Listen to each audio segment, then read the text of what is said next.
आज हम लोग फंडामेंटल थ्योरम ऑफ अर्थमेटिक की बात करते हैं। अगले टॉपिक, पिछले वाले वीडियो में हम लोग कुछ क्वेश्चन के ऊपर चर्चा किए थे जो कि हो गया था। एक क्वेश्चन बचा था तो आप लोग सॉल्व कर लेंगे, नहीं समझ में आएगा तो दोबारा आप पूछ सकते हैं कमेंट करके हमें। आज हम लोग फंडामेंटल थ्योरम ऑफ अर्थमेटिक की बात करते हैं, जो अगला टॉपिक है। हम हिंदी लिख देते हैं इसकी, गणित की आधारभूत प्रमेय के नाम से होगा।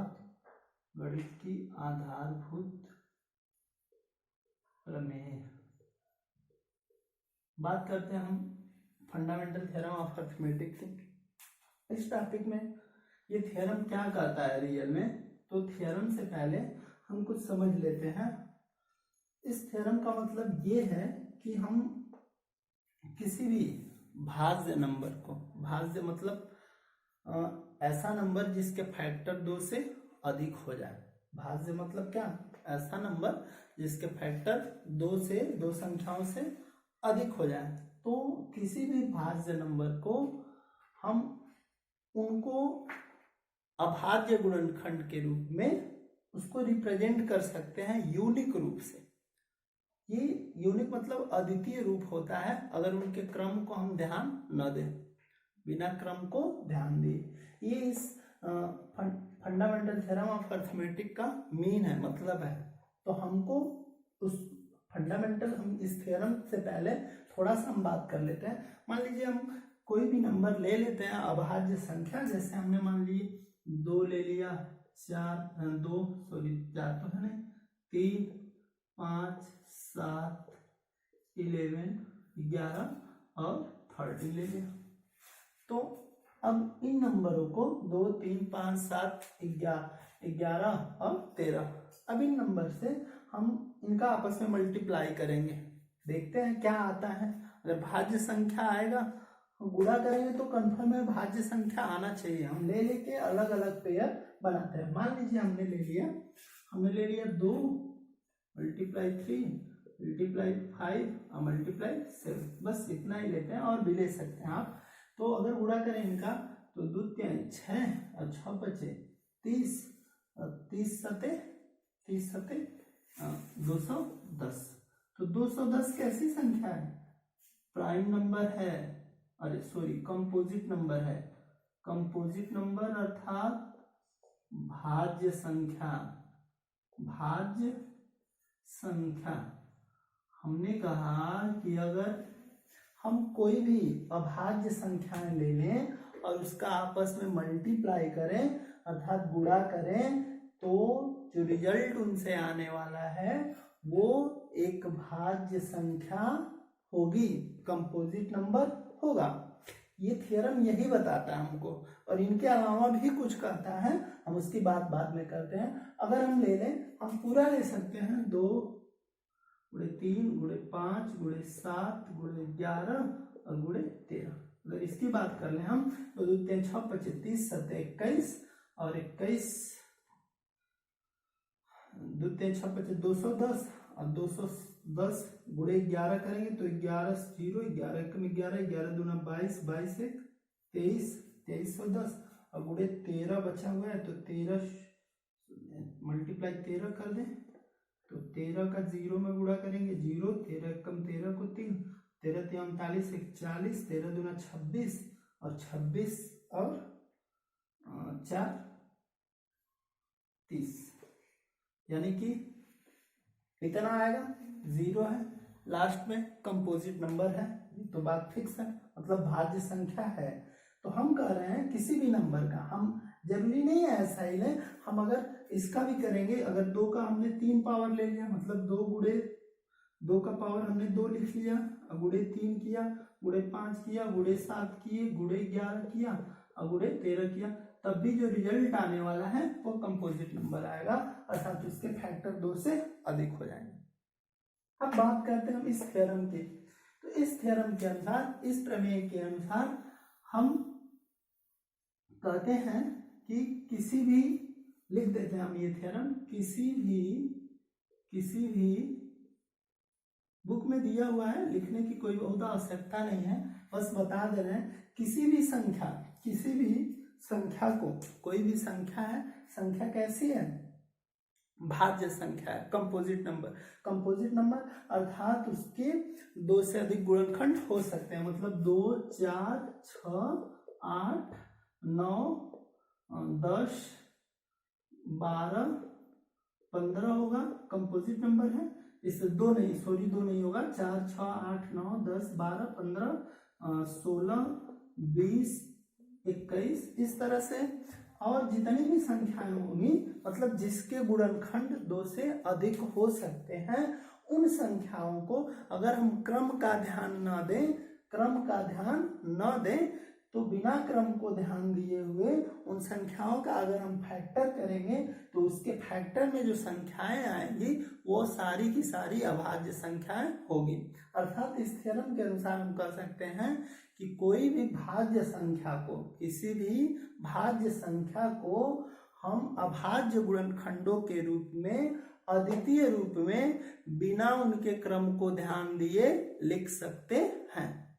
जैसे हम एग्जाम्पल के तौर पे एक नंबर ले लेते हैं, कोई भी नंबर हम ले लें। जैसे हमने मान लिया कि 2 गुणे 3 गुणे 5 गुणे 7 ही ले लिया, तो 2 × 6 = 35, 7 21, 210 भाज्य संख्या है।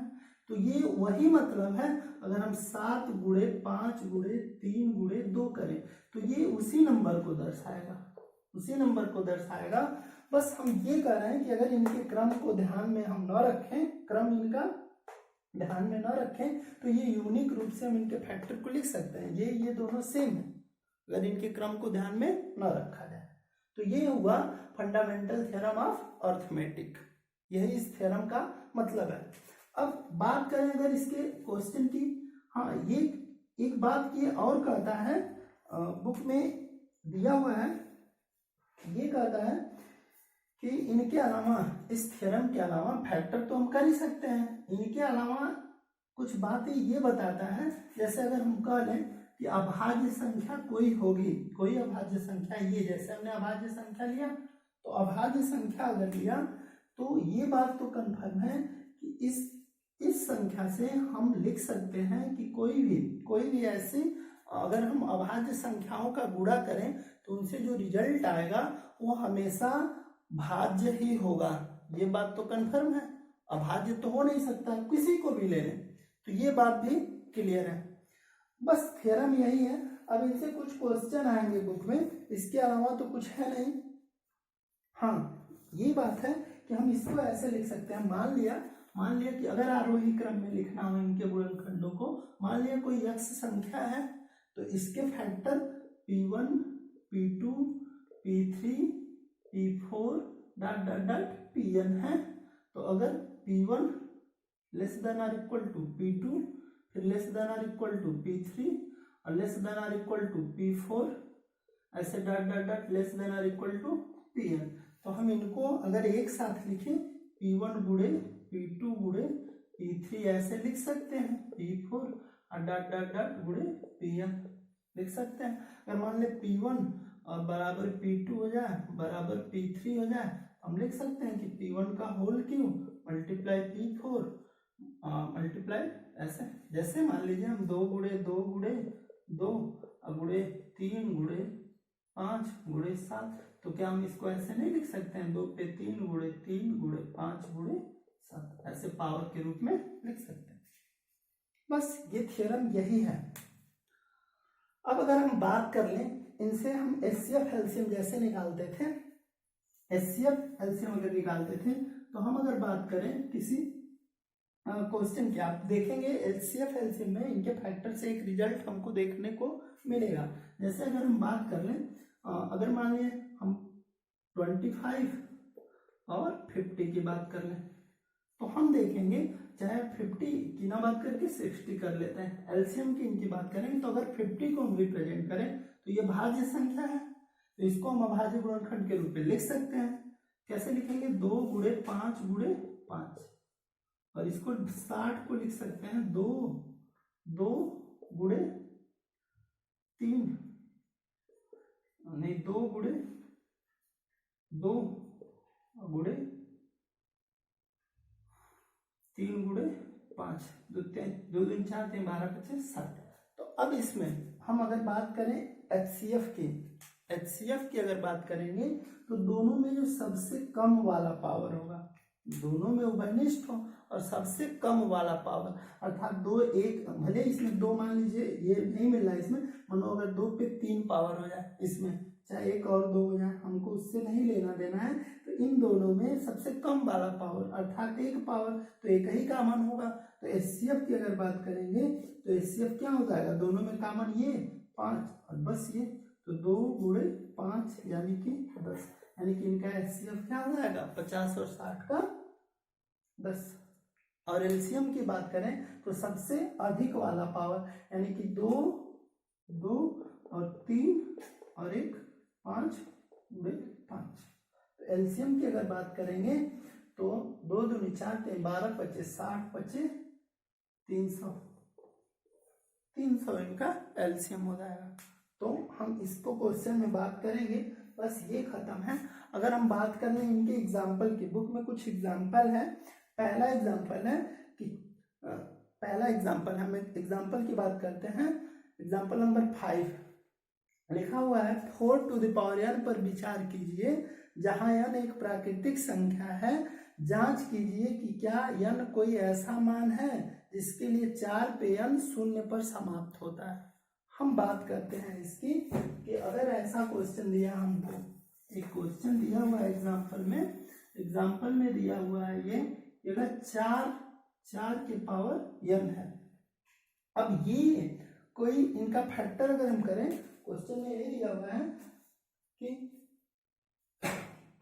क्वेश्चन में ये दिया हुआ है कि 4 टू द पावर n पे विचार कीजिए, 4 टू द पावर n पे विचार कीजिए जहां n एक प्राकृतिक संख्या है। जांच कीजिए क्या कोई n का ऐसा मान है जिसके लिए 4 टू द पावर n अंक 0 पर समाप्त हो जाता है। तो अगर हम इसका फैक्टर करें, हम सोल्यूशन करते हैं, इसका सोल्यूशन अगर हल करें तो अगर 4 टू द पावर n दिया हुआ है, हम इसको 2 टू द पावर 2 लिख सकते हैं, पावर n लिख सकते हैं। अब हम लिख सकते हैं 2 के पावर n गुणे 2 के पावर n। तो ये बात तो कंफर्म है। अगर हम n के पावर 1 2 3 पावर कुछ भी लिखते जाए तो इसके गुणनखंड में कभी भी 5 नहीं आएगा।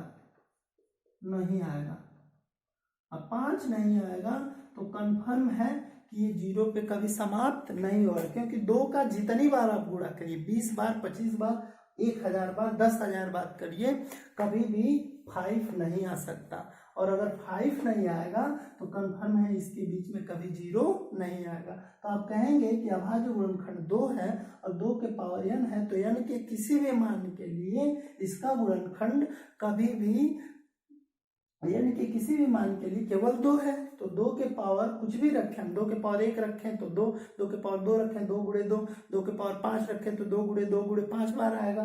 इस तरह से कभी भी 5 नहीं आएगा तो 0 नहीं आ सकता है। पहला एग्जाम्पल हो गया। अब अगर हम बात करें आगे, कुछ क्वेश्चन दिए हुए हैं, इसमें दिया हुआ है 6 और 20 के अभाज्य गुणनखंड विधि से HCF और LCM ज्ञात कीजिए। आसान है, कर लेंगे आप।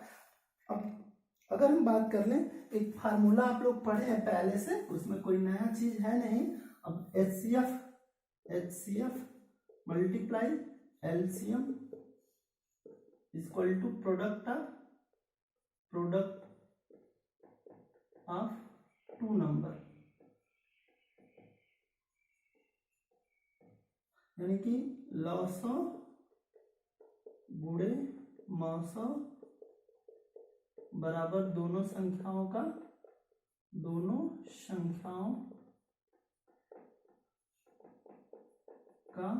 गुणनफल।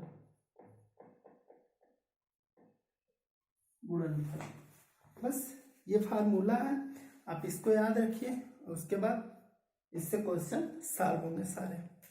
जैसे दिया हुआ है एक्सरसाइज की हम बात कर लें, बाकी कुछ है नहीं इसमें। एक्सरसाइज की बात करें 1.2 की, तो निम्नलिखित संख्याओं के अभाज्य गुणनखंडों के रूप में व्यक्त कीजिए। दिया हुआ है 140, इसमें से हम कोई एक बता देते हैं, ये बता देते हैं 505। अभाज्य गुणनखंड के रूप में लिखना है हमको। एक्सरसाइज 1.2 का क्वेश्चन है पहला, तो हम ये थोड़ा सा बड़ा लग रहा है इसलिए इसको हम बता रहे हैं। 5005 को हमको अभाज्य गुणनखंड के रूप में लिखना है, तो कुछ नहीं आएगा तो आप लोग ऐसे लिख लीजिएगा एलसीएम के रूप में 51001। अब ये कटेगा नहीं, 5 से तो कटेगा नहीं, 3 से देखते हैं, 3 से भी नहीं कटेगा, 5 से कटा हुआ है नहीं, 5 से ठीक है।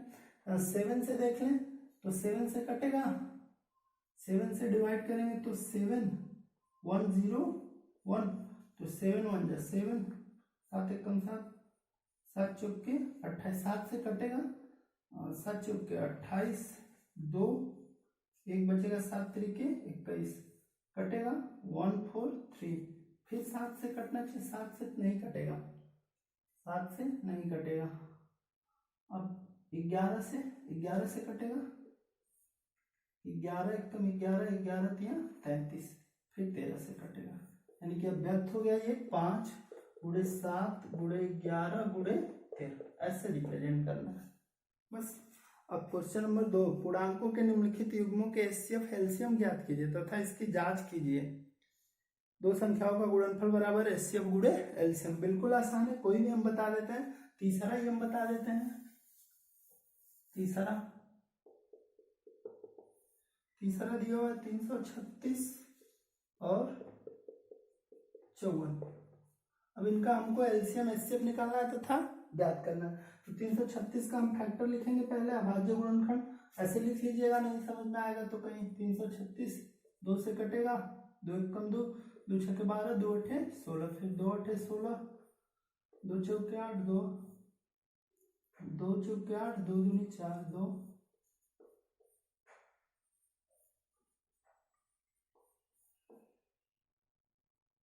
तो एक कम 2, 2 छक्के 12 सही लग रहा है, 2 दूनी 4, 2 8, 2 16, 3 48, 56 7 28 33। हाँ, तो 2 के पावर कितना, 1 2 3 4, 4 आया और गुणे 3 गुणे 7 हो गया। अब बचा 54, तो 54 को लिख लेते हैं हम। 54 को यहाँ लिखेंगे तो 2 गुणे 3, 54 को लिख सकते हैं हम 2 27 3 9 3 3 के पावर 3 घात। ठीक है, अब बात करें अगर एलसीएम की, एलसीएम तो हमने कहा इसमें जो सबसे एचसीएफ की पहले बात कर लेते हैं।